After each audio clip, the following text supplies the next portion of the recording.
Magnus Carlsen is arguably the greatest chess player of all time. He dominates opponents with ease and has rarely ever lost. So what would happen if he were to go against the greatest female player of all time? Judit Polgar is a Hungarian Grandmaster who earned the title at the age of only 15. She came out of retirement to face Magnus in 2022. The pair would play a 3-minute blitz game, so the pressure was on. After shaking hands, Judit starts the game with white pawn e4. Magnus responds with pawn c5. The reason for this move was to try and fight for the central 4 squares, which happened to be the most dominant spots on the board. Judit decides to move her knight to f3, which causes Magnus to advance his pawn to c6. The white pawn then goes to d4. It is immediately captured by the pawn on c5. The opposing knight captures the space right back. Magnus's knight jumps over to c6 and Judit moves her own to c3. These moves form what is known as a more intense Taimanov variation of the Sicilian defense. The black pawn on a7 advances to a6. After Judit moves her bishop to e3, Magnus moves his queen to c7. The white queen moves to d2 in response. The black knight jumps over to f6 while the white pawn advances forward. Magnus pushes his bishop to e7 while Judit castles. This makes her position extra secure. After both of them move their pawns forward, a few pieces are exchanged. Soon after, Magnus moves his bishop to b7.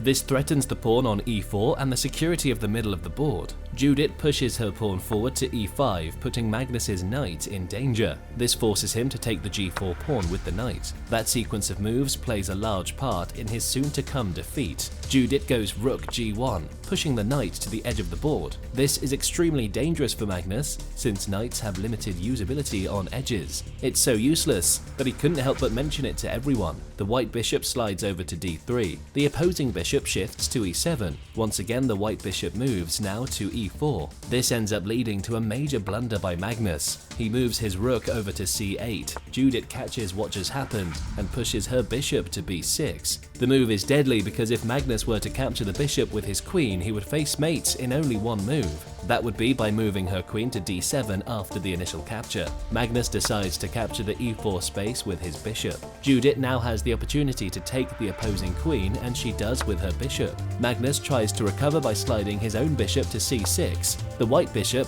then moves over to d6. Magnus, with little options left, shifts his knight over to f5. The 19th and final move happens when Judit sends her knight to e4. It is at this point that Magnus resigns, shaking hands with the fellow all-time great.